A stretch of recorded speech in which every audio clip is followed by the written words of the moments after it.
Hey everybody, welcome back to the channel. This is the second video. Called it the PEOC, and it's the POEC, I guess. Sorry about that.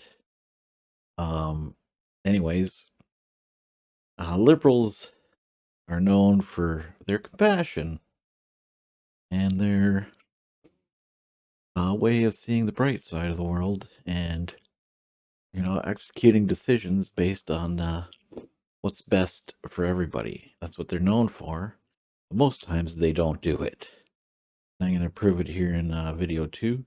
I've read basically the first 200 pages. It's a rehash of the entire 6-week commission findings and witnesses.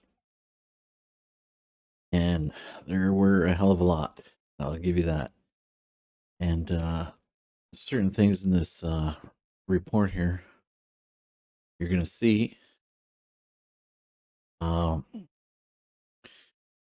Basically, that show that this is how a liberal judge gets out of a mess with his little nephew. We have it. So here we go. It starts on page 133 here.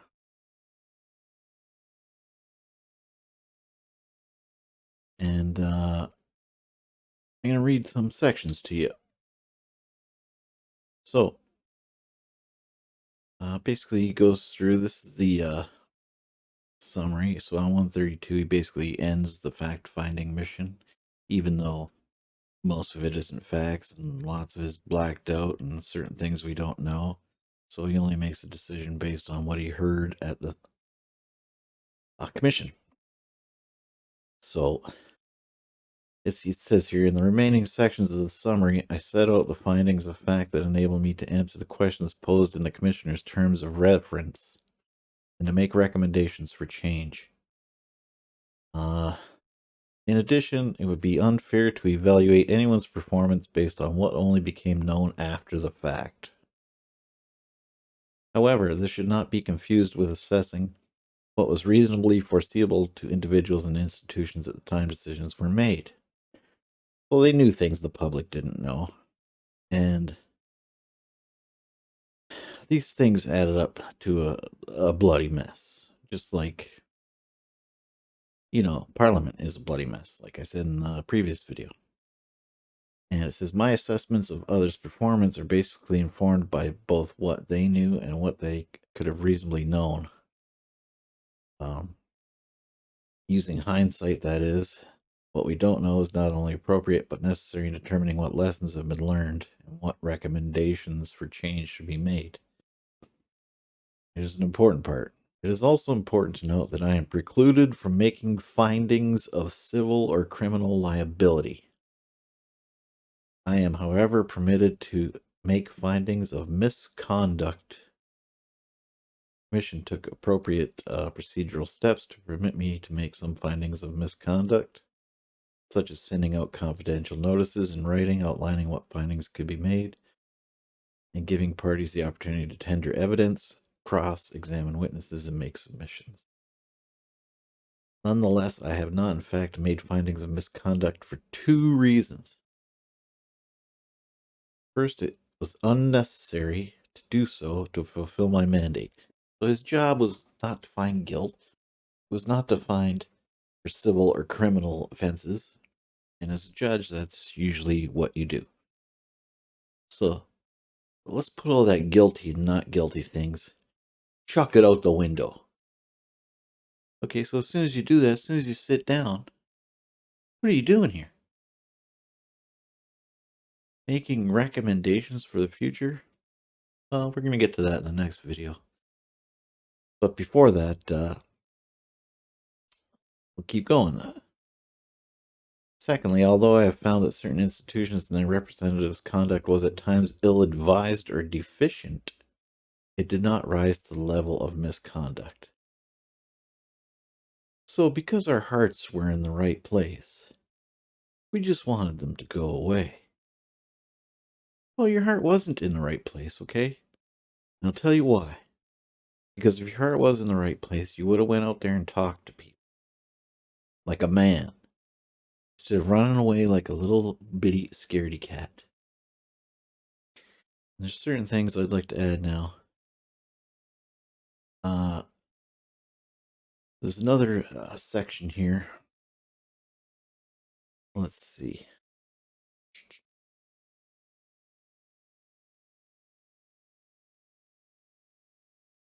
On page 199.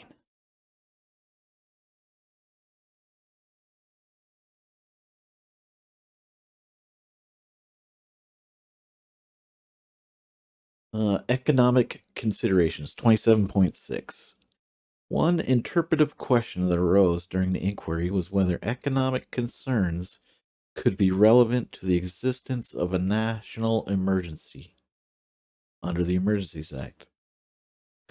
The Emergencies Act does not and was not intended to capture purely economic crisis. No. That is horse crap and a washover blanket. Okay? Because the Emergencies Act does three things: natural disaster, invasion, war. That's it. Not, I hurt my pinky, or we might lose money. You're throwing away money every freaking day in that government. Okay? So don't give me the money excuse. That is ridiculous. So it says, once again, the Emergencies Act does not and was not intended to capture purely economic crisis. No, it wasn't to capture any economic crisis. Because that's garbage. You can't take this and this and this and this and this and this and 400 small things and make them war or invasion or meteor hitting Canada. Okay? I don't care how many small things you have, it doesn't add up. And that's why this is a failure in every account.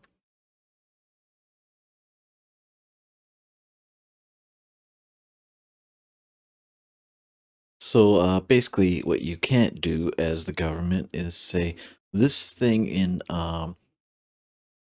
Coots and this thing in Windsor and this thing in Ottawa and this thing with the automakers and this thing over here with the Ukraine and this thing with Russia and my fees all add up to, oh my God, it feels like a war. Yeah, it don't work like that. I'm sorry. Now, your fees, that's the problem with this delusional way they acted during the Emergencies Act. Well, what I'm going to show you next is war. This is why these guys should be condemned. Greg Wycliffe brings up a special point. This is how liberal government's police go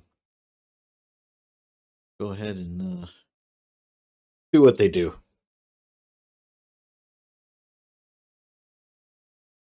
I'd like to also bring in this little piece of evidence here, spoken with true wisdom from a honorary Canadian patriot, about how such a compassionate liberal government with Trudeau and his soft little socks act when given the opportunity.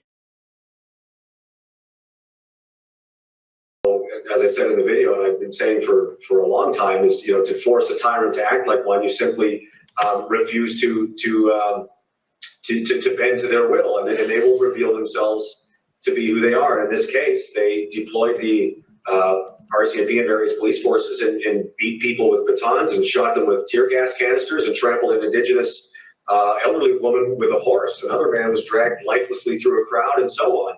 So that was the price that people were willing to pay and endure for the Canadian people, to show them the true face of what it was they were standing against. Yes, sir, it was. Unbelievable. That guy. You know, he's got a huge mouth, but he's got a huge heart. And people compare him to Alex Jones, but I'm telling you, this guy is the young version of Alex Jones as the older version of Alex Jones. And sure, he could be young. No, nobody gives a shit about that because those words are. Now I know you're supposed to tell the truth in court, but truer words have never been more spoken in a court of law. I'll tell you that right now. That was amazing. Well, this is the end of the video, and here's the part where I ask for subscribers because I know everything seems to be looking better than it was last time. That's good news. Anyway, take care, everybody. See you for the next one.